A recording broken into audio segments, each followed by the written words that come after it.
السلام عليكم، الصلاة والسلام على رسول الله. إن شاء الله في هذا الفيديو اليوم غنشوفوا لي زوند ميكانيك بروغريسيف، الموجات الميكانيكية المتوالية. غنشوفوا إن شاء الله هذا الدرس على شكل واحد لاكتيفيتي، واحد النشاط اللي كيتكون من ثلاثة ديال التجارب. إذا في التجربة الأولى شنو عندنا؟ on déplace l'extrémité de la corde tendue au point S. يعني هنايا خداو واحد لا كورد، واحد الحبل. إذا لاحظنا هنا في الحالة الأولى فهو في الحالة البدئية ديالو. في الحالة الثانية دونك كنلاحظوا انتقال الموجة من لا سورس اس لا سورس دوند، يعني منبع الموجة. في الحالة الثالثة كنلاحظوا هذه الموجة أنها وصلت عند بوان ام، وفي الحالة الأخيرة كنلاحظوا أنها فاتت لبوان ام ووصلت لبوان ان. في التجربة جوج شنو قالوا لينا؟ اون كومبريم كيلكو سبير دو ريسور بوي او لي ليبر. يعني هنايا خداو واحد الغوسور اللي هو النابض اللي كنعرفو. انا حاولت نرسم الشكل ديالو واخا ما واضحش مزيان. قالوا لنا اون كومبريم يعني قاموا يعني بضغط واحد الدورات ديال هذاك ديال لو غوسور ديال النابض. يعني في الحاله الاولى هنايا عند باغ اكزومبل تي تساوي مثلا باغ اكزومبل 0 سكوند. دونك هنايا عندنا هنا قاموا بضغط هاد اللفات هادو. عند الحاله الثانيه باغ اكزومبل تي تساوي 1 سكوند، كنلاحظوا ان الموجه وصلت لينا هنايا. وفي الحالة الثالثة باغ اكزومبل تي تساوي 2 سكوند، كنلاحظوا أن الموجة وصلت لينا هنايا واخا الشكل ما مرسومش مزيان. إذا هذا لا ديريكسيون، هذا كيمثلنا لا ديريكسيون دو بيرتورباسيون. يعني هذا هو الاتجاه انتشار التشوه يعني على النابض. وهذا كامل من هنا هو لا ديريكسيون دو بروباغاسيون دو لوند، يعني هو اتجاه انتشار الموجة. في الحالة الثالثة شنو قالوا لينا؟ او ليس تومبي اون بيير على سيرفاس دو لو. يعني هنا عندنا واحد السطح ديال الماء، يعني وقاموا برمي واحد الحجرة بيير. يعني هذا كيمثل لينا اس اللي هو لا سورس دو لوند، يعني هو منبع الموجة. هنا باغ اكزومبل ناخذ واحد البوان مثلا هنا ام. اذا هنا باغ اكزومبل عند تي مثلا تساوي 1 سكوند فالموجة كتجي هنايا. في الحالة الثانية باغ اكزومبل تي تساوي 2 سكوند فالموجة غتوصل عند البوان ام. وهنا في الحالة باغ اكزومبل 3 سكوند غادي تفوت البوان ام. دونك نشوفوا السؤال الأول شنو كيقول لينا. دونك قالوا لنا dire ce qui arrive à la corde et au ressort et à la surface de l'eau. يعني قول لنا ماذا يحدث للحبل والنابض وسطح الماء. اذا لا لاحظنا حنايا من هاد ثلاثه التجارب شنو كنلاحظوا هنايا. مثلا بالنسبه للتجربه الاولى فالموجه عندنا بدات من منبع الموجه. في الحاله الثالثه وصلت عند البوان ام. في الحاله الاخيره كنلاحظوا انها فاتت البوان ام ووصلت للبوان ان. يعني الا قارنا الحاله الثالثه والاخيره كنلاحظوا بان البوان ام خدات شكل الموجه، يعني طلعت الفوق وعاودت رجعات الشكل ديالها. النابض كذلك حتى هو اللي شفنا هنايا قمنا يعني بالضغط ديال دوك اللفات ديالو. في الحاله الثانيه لاحظنا ان اللفات رجعوا الموضع البدئي ديالهم والموجه وصلت هنايا. في الحاله الاخيره كنلاحظوا ان النابض من هنا رجع للحاله البدئيه ديالو هنايا. دونك شنو نقدروا نقولوا؟ دونك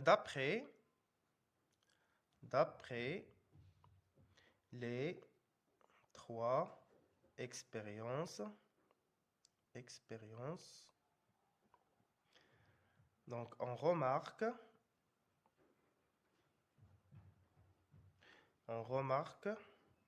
une perturbation de la corde, virgule, des ressorts et de la surface de l'eau. اذا من خلال التجارب الثلاثه اللي لاحظنا كنشوفوا واحد التشوه يعني في الاوساط بثلاثه، يعني واحد التشوه كيوقع في هذه الاوساط ومن بعد الاوساط كيرجعوا للحاله البدئيه ديالهم. دونك اون remarque une perturbation de la corde، يعني تشوه ديال الحبل وتشوه ديال النابض وتشوه على مستوى سطح الماء. دونك نشوفوا السؤال الثاني quelle est la nature des milieux dans chaque expérience. يعني ما هي طبيعة الوسط يعني في كل تجربة. إذا إلا لاحظنا في التجربة الأولى فهنا الموجة بدات من منبع الموجة، ولا لاحظنا في الحالة الثالثة أن لاكورد رجعت للحالة البدئية ديالها. إذا نقدروا نقولوا أن لي milieux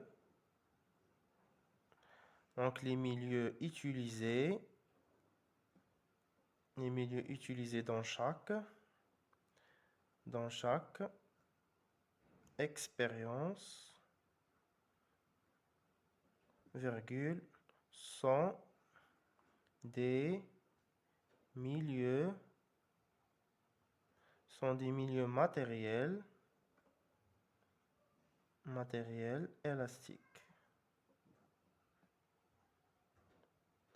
يعني هاد الأوساط اللي استعملنا في كل تجربة فهم أوساط يعني مادية مرنة، يعني من بعد ما كيمر التشوه هاد الأوساط كترجع للحالة البدئية ديالها. إذا ندوزو للسؤال 3.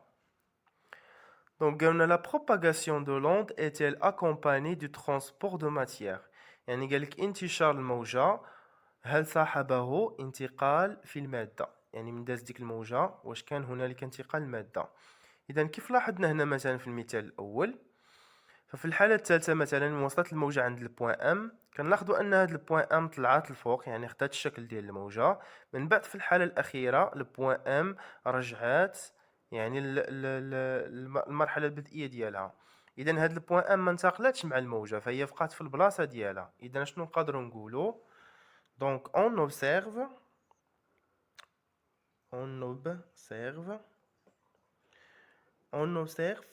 que les points, donc les points de propagation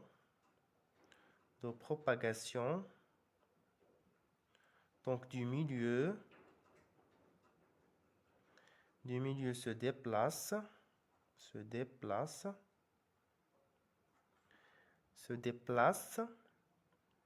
pendant le passage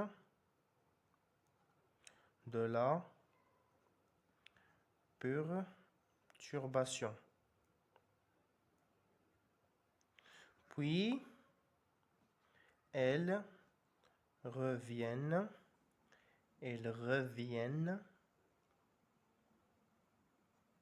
à ces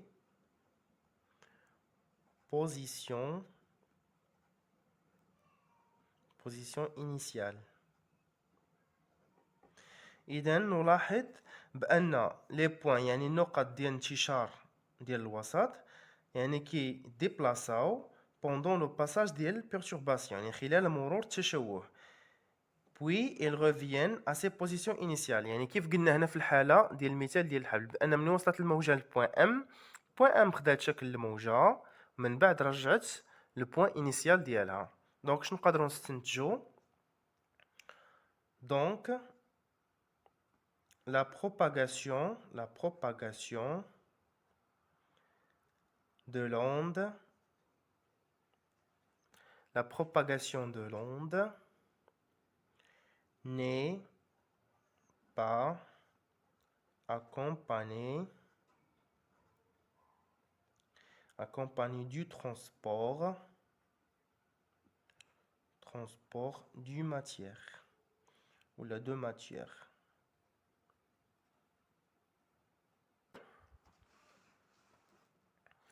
Proposer une définition de l'onde mécanique يعني من خلال هنا قال اقترح واحد التعريف ديال الموجة الميكانيكية.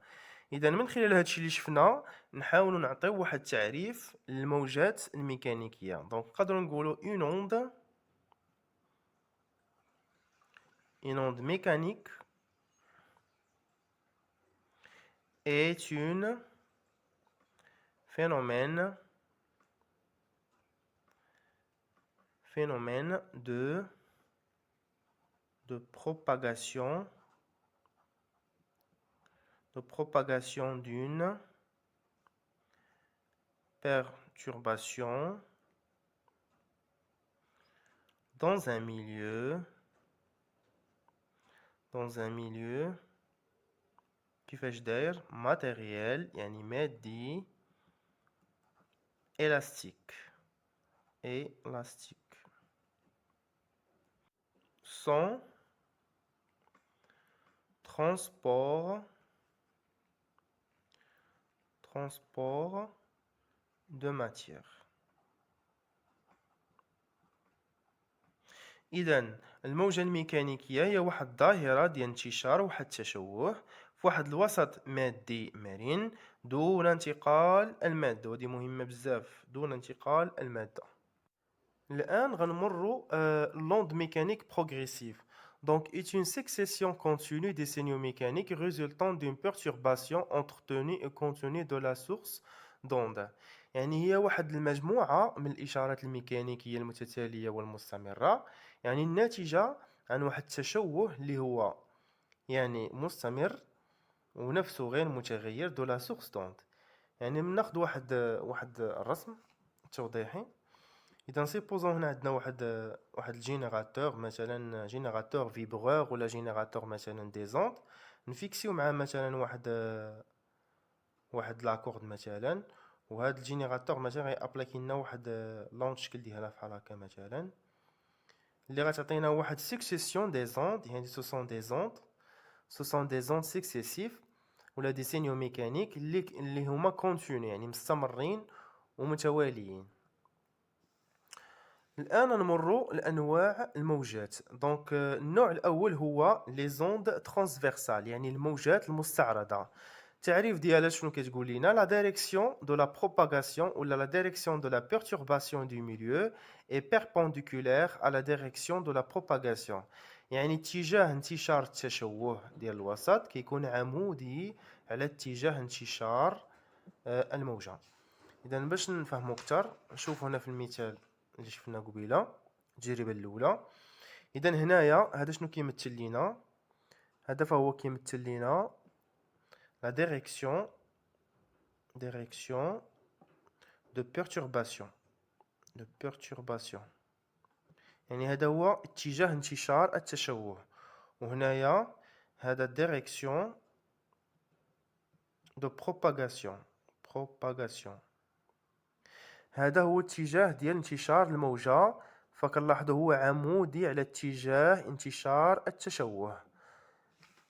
النوع الثاني هو لي زوند لونجيتيدونال، يعني هما الموجات الطولية. التعريف ديالهم كيقول لنا لا ديريكسيون دو لا بيرتورباسيون دو ميليو اي اليني افيك لا ديريكسيون دو لا بروباغاسيون دو لوند، يعني اتجاه انتشار التشوه كيكون ديال الوسط كيكون اليني، يعني سيتادير دون لو ميم سونس مع اتجاه انتشار الموجة. وهذه هي الحالة اللي عندنا في المثال الثاني ديال النابض. هنا كنلاحظوا هذا فهو اتجاه انتشار التشوه ديال الوسط المادي اللي هو النابض، وهذا هو اتجاه انتشار الموجة. إذا لاحظنا فهما عندهم نفس الاتجاه، سو يعني alignés dans le même sens et se déplacent dans le même sens. نشوفوا النوع الأخير هو l'onde sonore. Donc l'onde sonore est une onde mécanique progressive longitudinale se propage dans les milieux matériels.